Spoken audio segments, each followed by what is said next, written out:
에베소서 3장 14절 이러므로 내가 하늘과 땅에 있는 각 족속에게 이름을 주신 아버지 앞에 무릎을 꿇고 비노니 그의 영광의 풍성함을 따라 그의 성령으로 말미암아 너희 속에 속사람을 능력으로 강건하게 하시오며 믿음으로 말미암아 그리스도께서 너희 마음에 계시게 하시옵고 너희가 사랑 가운데서 뿌리가 박히고 터가 굳어져서 능히 모든 성도와 함께 지식에 넘치는 그리스도의 사랑을 알고 그 너비와 길이와 높이와 깊이가 어떠함을 깨달아 하나님의 모든 충만하신 것으로 너희에게 충만하게 하시기를 구하노라. 아멘.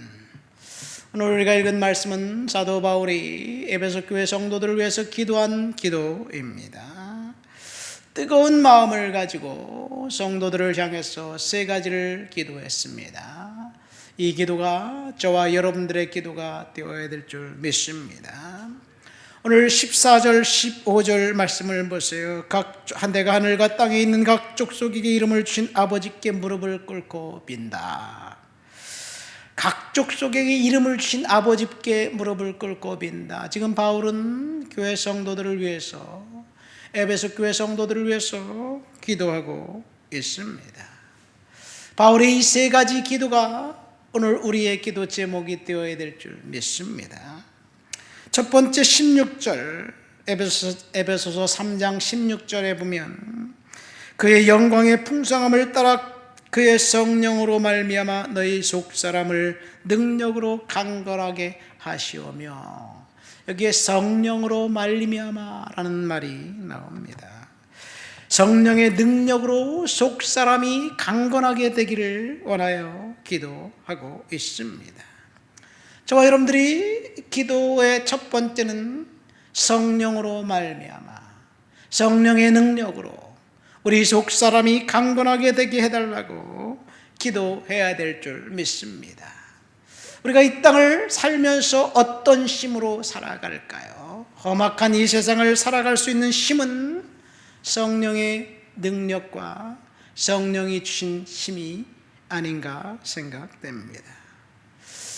힘으로 되지 않고 능으로 되지 않고 돈으로 되지 않는 것, 여러분, 우리가 이 세상을 살면서 돈이면 모두가 다 되는 것 같다고 생각되는데 사실 돈으로 안 되는 것들이 많이 있습니다. 성령으로 살아가야 될 줄 믿습니다. 이 성령이 누구냐? 성령은 천지 만물을 창조하실 때 하나님의 신으로 하나님과 함께 온 우주를 창조하신 창조주였습니다. 이 구원 계획을 성부 하나님이 하셨다면 구원을 직접 실행하신 분은 성자 예수님께서 십자가에 매달려 돌아가심으로 저와 여러분들의 죄값을 담당하신 이 보혈 때문에 구원이 이루어졌지요. 성부 하나님이 계획하셨다면 성자 하나님이 구원을 이루셨는데, 우리에게 그 예수님의 십자가와 보혈을 믿게 하는 믿음을 주는 성령님이 바로 믿음을 주시는 분이 바로 성령님입니다. 그러니까 성령이 없으면 우리가 예수 그리스도의 보혈의 은혜를 믿을 수가 없어요. 그래서 사도 바울은 고린도 교회 성도들에게 성령으로 아니하고는 누구든지 예수를 주라고 시인할 수 없다, 그렇게 말씀하셨죠. 여러분, 성령이 우리에게 임하니까 허무맹랑한 이야기를 우리가 듣고도 아멘 하는 거예요. 어떻게 결혼하지 않은 여자가, 그것도 소녀가, 10대 후반의 아이가, 남자를 알지 못하는 여자가 아이를 낳았다고, 근데 그 아이가, 그렇게 난 아이가 예수인데 그가 구원자라는 사실을 믿습니까? 교회 밖에만 나가면 그렇게 얘기하면 뭔 소리 하는 거냐고, 하룻밤 엔조이 했기 때문에 그런 애가 난 거지, 애가 어떻게 날 수 있냐고 이렇게 이야기하면서 비아냥거릴 거예요. 근데 우리는 믿습니다. 뭐 때문에 그래요? 성령께서 믿음을 주셨기 때문에 그래요. 의심을 성령께서 걷어갔기 때문에 그렇습니다. 그래서 성령을 회방하는 죄는 구원을 받지 못하는 거예요. 왜요? 이 믿음 자체를 믿을 수 있도록 하는 역할을 성령이 하시는데 그 성령을 거부하니까 결국 믿을 수 없고 구원받을 수가 없는 거예요. 성부 하나님은 은혜의 원천입니다. 성자 하나님은 은혜의 통로입니다. 그리고 성령님은 초대장입니다. 성부 하나님이 은혜의 만찬과 잔치를 베풀어 놓고 이제 성자 예수님을 통해서 이 잔치에 사람들을 참석하게 하는데 초청장이 없으면 못 들어오잖아요. 성령님은 손님을 부지런히 모아서 잔치에 오게 하시는 분이 바로 성령님입니다. 예수님이 지상 사역을 마치시면서 제자들에게 내가 성령을 보내주겠다고 약속하셨습니다. 그가 오시면 너희를 고아와 같이 버려두지 않을 것이다. 내가 너에게 평안을 주겠다. 주님께서 말씀하시면서 너희들이 몇 날이 못되어 성령을 선물로 받을 것이다. 여러분, 이것이 성령님입니다. 사도 바울은 에베소 교회 성도들이 성령으로 말미암아 속사람이 강건해지기를 원하며 간구하고 기도했습니다. 저와 여러분들이 성령으로 말미암아 우리가 날마다 살게 될 것을 날마다 기도해야 될 줄 믿습니다. 성령이 우리에게 함께 하시고 역사하시면 상황은 절망이지만 우리 속사람에게 하나님이 희망을 주셔서 이기게 해 주실 줄 믿습니다. 성령님이 예비해 놓으신 그 놀라운 은혜, 하나님의 예비해 놓으신 그 축복, 성령을 통해서 우리는 받게 될 줄 믿습니다. 사도 바울은 성령으로 말미암아 에베소 교회 성도들이 속사람이 강건하게 해달라고 기도하고 있습니다. 우리가 하나님 앞에 절박하게 부르짖고 찾아야 될 것은 성령님의 임재와 성령님의 충만입니다. 성령과 함께 호흡하고 성령과 함께 동행하고 성령과 함께 살아가는 삶을 우리는 살기를 고대하면서 하나님, 오늘도 성령의 음성에 민감하게 해 주옵소서라고 기도하면 하나님 반드시 저와 여러분들과 함께 하실 줄 믿습니다. 두 번째 17절, 사도 바울의 기도는 17절에 보면 믿음으로 말미암아 그리스도께서 너희 마음에 계시게 하시옵고 너희가 사랑 가운데서 뿌리가 박히고 터가 굳어져서, 두 번째는 믿음으로 말미암아라는 살도록 에베소 교회 성도들이 믿음으로 말미암아 살 것을 간구했습니다. 첫 번째가 성령으로 말미암아 사는 것이라면 두 번째는 믿음으로 말미암아 사는 거예요. 여러분, 우리가 매사에 믿음이 없이는 단 1분 1초도 살아갈 수 없을 거예요. 에베소 교회 성도들이 믿음의 사람들이 되게 해달라고 사도 바울은 간절히 기도했습니다. 저와 여러분들이 믿음의 사람들이 되게 해달라고 우리는 기도해야 될 줄 믿습니다. 믿음은 눈에 보이는 것이 아니에요. 눈에 보이지 않는 것입니다. 믿음은 우리가 기대한 것을 하나님이 주실 것을 이제 확신하는 거예요. 믿음은 맡긴다는 말입니다. 믿음은 하나님은 선하신 분이시고 선하신 하나님께서 반드시 승리하게 된다는 확신이 믿음입니다. 믿음은 친밀하고 인격적인 신뢰를 하나님 앞에 내려놓는 것을 말합니다. 믿음은 주님은 강하신 손 아래 우리들이 보호받고 있다는 사실을 아는 거예요. 우리의 자녀들도 하나님의 손에 맡겨야 될 줄 믿습니다. 우리가 경영하는 사업도 하나님의 손에 맡겨야 될 줄 믿습니다. 연로하신 부모님도 하나님의 손에 맡겨야 됩니다.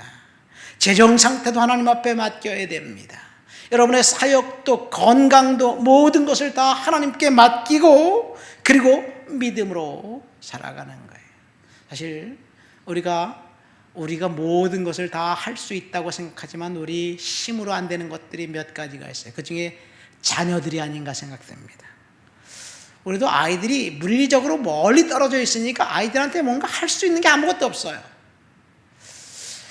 우리 아이들이 캐나다 살고 있는데 부모의 마음은 아이들이 보고 싶고 그런데 아이들은 전혀 그렇지 않은 것 같더라고요. 내 마음을 어떻게 그렇게 몰라주는지 모르겠어. 그래서 제가 가만히 생각해 보니까 내가 전에 계신 부모님에게도 그렇게 찾아가지 않고 전화도 제대로 안 하면서 내가 뿌려놓은 거 걷는 거지 뭐 그런 생각이 들기도 합니다. 여러분, 자녀도 하나님께 맡기시기를 예수님의 이름으로 축원드립니다. 이 인격체예요. 하나님이 그들과 함께 하실 거예요.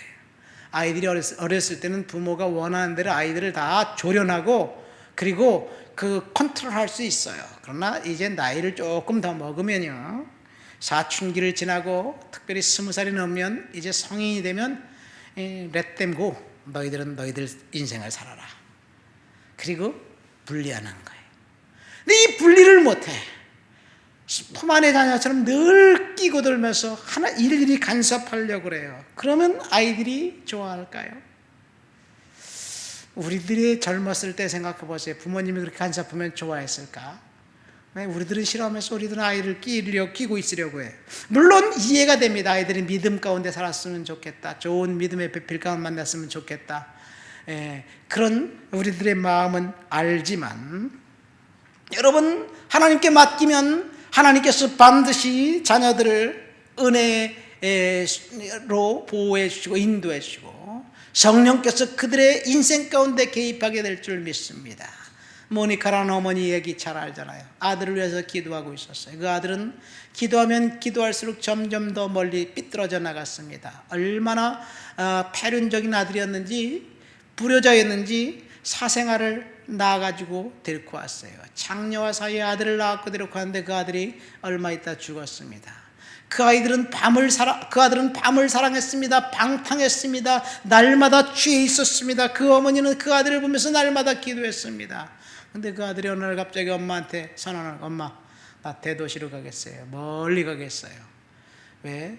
어머니의 관심을, 그 어머니의 간섭을 받고 싶지 않은 거예요. 그래서 어머니는 절망했습니다. 기도하면 기도할수록 아들은 점점 더 멀어지는 것 같아요. 아들아, 나와 좀 같이 있으면 안 되겠냐? 그러니까 이 아들이 그렇게 생각하고, 내가 오늘 밤 엄마와 같이 있을게요. 엄마와 같이 교회를 갔습니다. 엄마는 신났어요. 이 아들이 하나님의 은혜 가운데 이제 들어왔나 보다 라고 생각했는데, 이 아들은 생각이 달랐어요. 마지막으로 엄마한테 효도 한번 하고 도망가자. 배 타고 가버렸어요.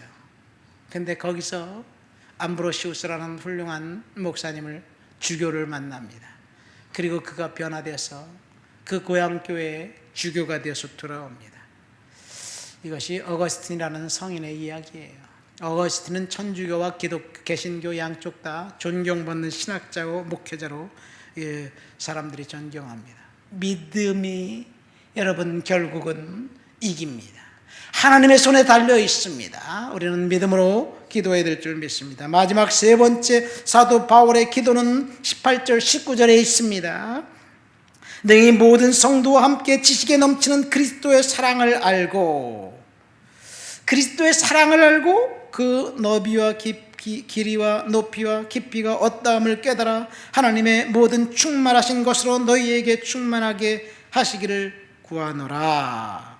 하나님의 사랑을 알고 깨닫게 해달라는 기도입니다. 하나님의 사랑을 알고 깨달으면 순종하는 거예요.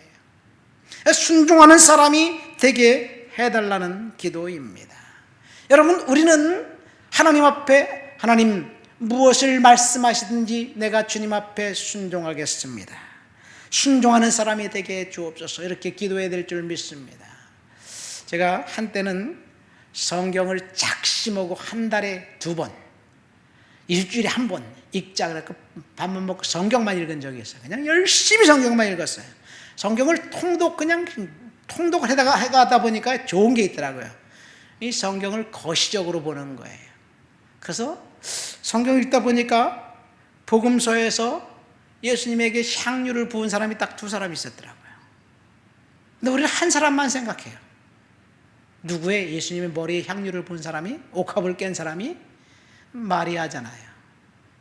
마리아의 행위는 모든 사람들이 다 인정하고, 그리고 모든 사람들이 마리아 행위를 좋아합니다. 300데나리온이니까 그 1데나리온이 하루 품삯이에요. 1년치 연봉에 해당하는 금액이에요. 그 향유가 1년치 연봉이니까 굉장히 비싸죠. 근데 그거보다 더 훨씬 많은, 그 향유, 향품, 그보다 훨씬 더 비싼 향품을 예수님에게 부은 사람이 있어요. 누굴까요? 모르겠죠. 예수님 돌아가시고 난 다음에 예수님 시체에 관에 향품을 넣은 사람이 있었는데 니고데모입니다. 니고데모는 그 성경에 보니까 매우 비싼 1파운드의 나드향, 이것은 마리아가 부었고요. 그 다음에 그 니고데모는 이 100파운드의 막대한 양의 향품을 부었다고 요한복음 19장에는 이야기하고 있습니다. 1파운드의 나드향과 100파운드의 막대한 양의 향품, 가격으로 쳐도 이 니고데모가 예수님께 부은 향품은 훨씬 더 비쌌습니다. 근데 니고데모의 이 행위는 아무도 기억하지 않아요. 왜 그럴까요? 니고데모가 향품을 부었다고 그 칭찬하면서 설교를 목사님들이 하지 않았기 때문에 그래요. 니고데모의 그 부분을 강조하면서 설교한 설교를 한 번도 들어본 적이 없어요. 중요한 것은 헌신의 타이밍이에요. 순종의 타이밍이에요. 이 마리아는 예수님이 십자가에 달려 돌아가시기 바로 직전에 살아있을 때 향유를 부었고, 니고데모는 죽고 난 다음에 시체에 부었어요. 여러분, 순종은 주님의 말씀에 이해하고 제가 그렇게 하겠습니다 라고는 결정이에요. 헌신이에요. 결단이에요. 행위가 따르는 거예요. 근데 순종의 행위는 타이밍이 중요합니다. 순종해야 될 그 시간에 순종하지 않고 그 시간에 아까운데, 시간이 없는데, 모든 걸 하려니까 건강이 안 따라주네, 핑계댈 거리가 많습니다. 그러나 그 타이밍을 놓쳐버리고 나면 더 많은 향품을 갖다 부어도 아무도 기억하지 않는 거예요. 니고데모는 요한복음 3장에 예수님에게 찾아와서 이제 그 사람이 거듭나지 않으면 하나님 나라를 볼 수 없다는 이상한 예수님의 말씀을 듣고 근심하여 갔습니다. 니고데모와의 대화 속에서 우리가 모든 성도들이 기억하면서 암송하는 성경 구절, 요한복음 3장 16절이 니고데모와의 대화 속에서 나온 거예요. 근데 그 니고데모의 대화 속에서 모든 성도들에게 그 하나님의 세상을 이처럼 사랑하사 독생자를 주셨으니 그 말씀을 암송하면서 기억하게 만들어도 그는 주님을 떠났어요. 헌신할 타이밍이 헌신하지 않았어요. 그래서 그는 아무도 기억하지 못합니다. 그러니까 순종은 타이밍입니다. 우리는 순종하는 사람이 되어야 될 줄 믿습니다. 말씀을 맺습니다.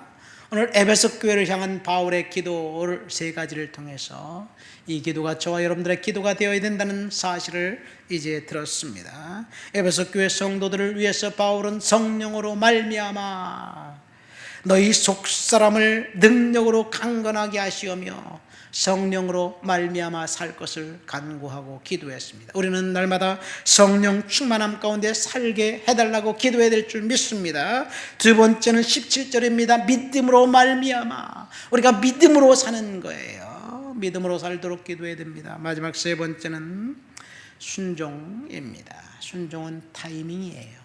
우리가 순종 타이밍, 주님이 순종하라는 그 말씀에 감동이 있었을 때 즉시 순종해서 복받는 저와 여러분들이 되시길 예수님 이름으로 축원드립니다. 하나님 아버지 감사합니다. 오늘도 주님 앞에 나와 주를 높여드리고 주를 예배합니다. 사도 바울이 에베소 교회를 위해서 기도했던 세 가지 기도처럼 우리가 이 땅을 살면서 성령으로 살아가고 믿음으로 살아가고 순종하며 살아가도록 도와주시옵소서. 예수님 이름으로 기도합니다. 아멘.